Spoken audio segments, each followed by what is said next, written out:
Welcome back. Story 1.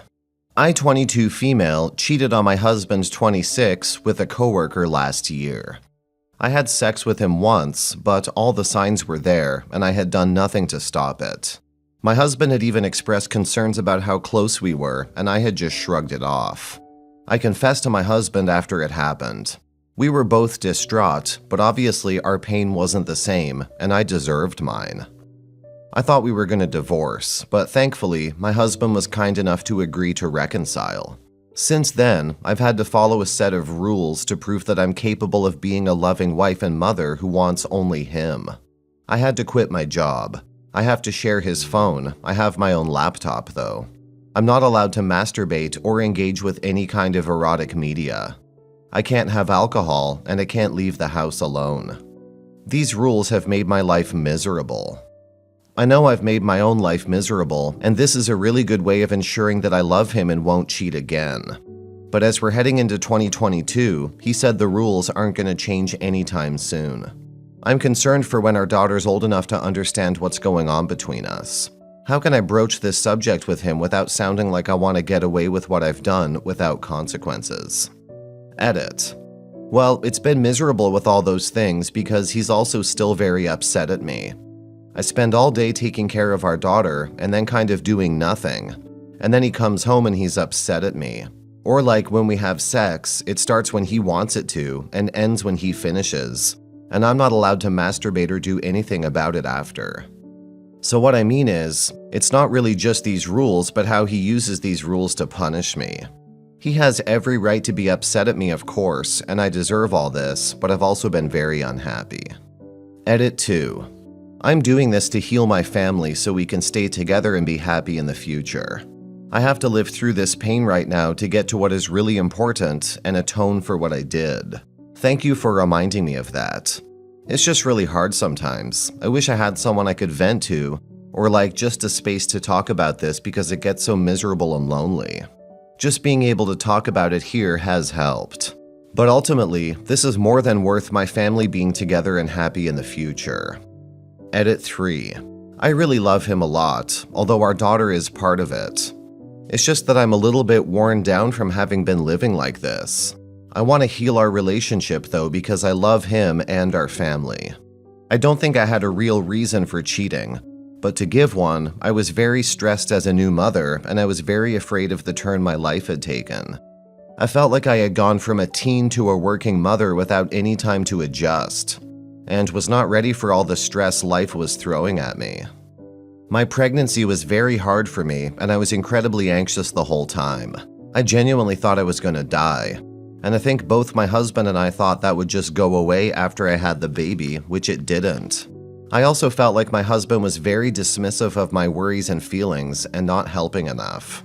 These all, I think, contributed to the state of mind that allowed me to do what I did, although none of these things are excuses. It's not an open phone policy. It's that I have to use his phone and I'm not allowed to have my own.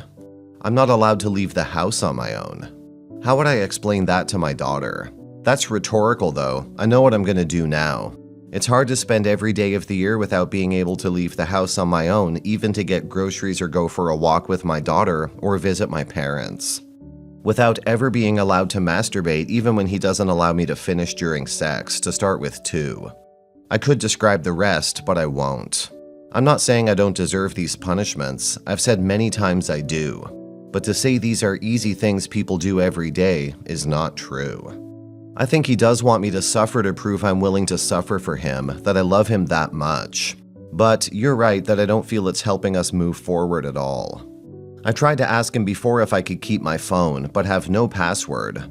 But he's worried about how I might hide things if I have my own phone, or have certain apps he doesn't want me to have.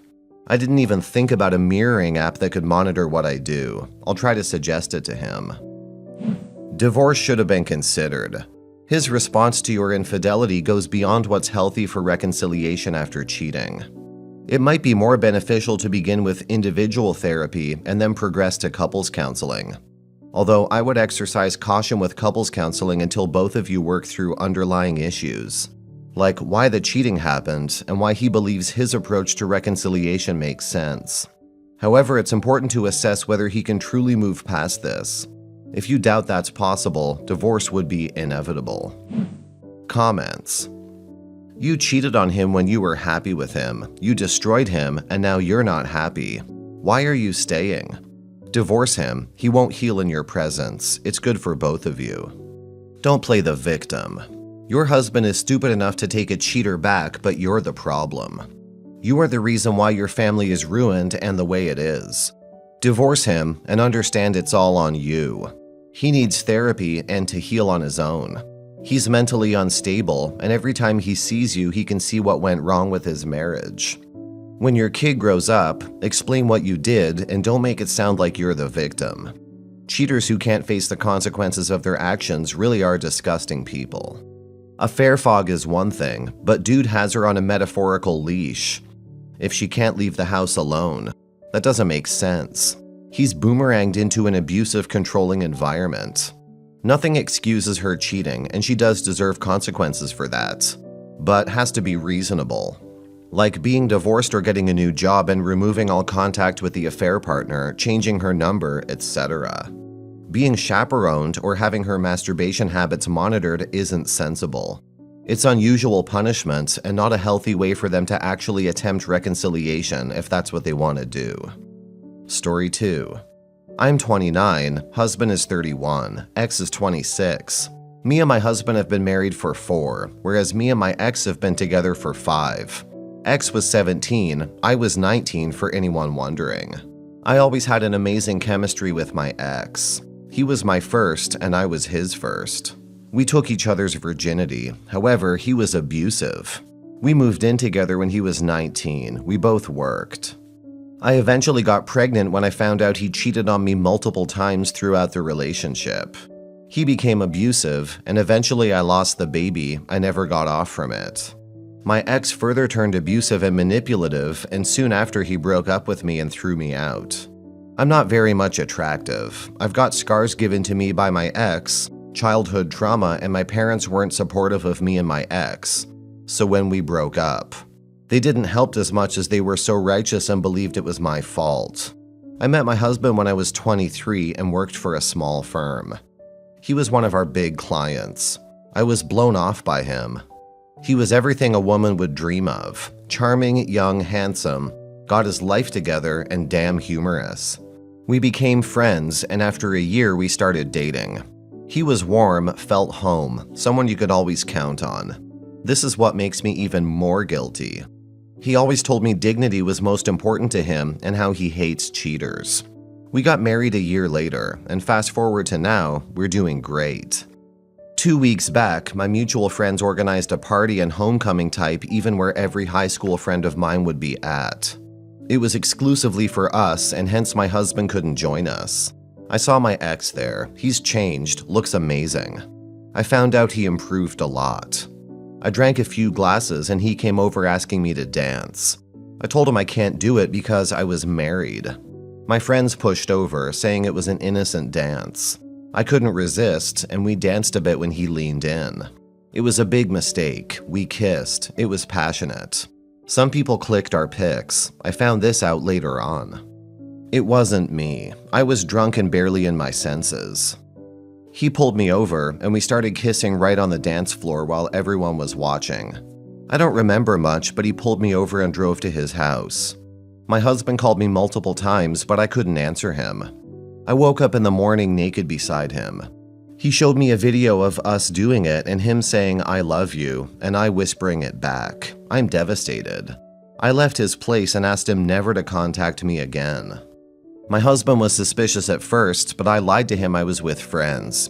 He bought this. My ex keeps sending me texts. I found out my friend recorded me and my ex kissing right in front of everyone and how we became a hot topic all around. It's bullshit. I messed up. I destroyed my marriage. I found out later on he has a girlfriend and it makes me want to throw up even more. I'm thinking to come clean about it to my husband, but he told me cheating was a deal breaker. My husband is also a well-respected and esteemed person, so I won't have any chances to get a good job if we divorce. I don't know what to do. Please help me out. A small update. You guys are right. I can't undo what I did. I can't lie or gaslight him. It was my fault I went there and I gave in to the dance when I could have said no in a strict tone. I was drunk and I lost control of my consciousness.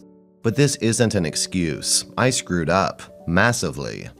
I'm going to talk to him, come clean. He's a wonderful man. I know what I did, and all that matters now is how respectful I act. Either I can hide and he will find out sooner or later and divorce me. Or I can come clean, and that way I can have the little bit of dignity left in me, and even if he divorces, I'll be glad I had the courage to come clean. It's evening in here. He'll be returning soon. I'll update if I can, thank you. You really need professional help like therapy or counseling before you should consider being in any relationship. It's important to focus on yourself and stay single while you work on self-improvement. Without this, you could end up hurting another person who doesn't deserve it. Because right now, you're not in a good place. Take this time to seek help and spend time alone to become a better person. I'm not trying to be unkind, but it's crucial to be direct in these situations. Also, it's generally not advisable for married individuals to attend events like reunions without their spouses, regardless of what their negative friends might suggest.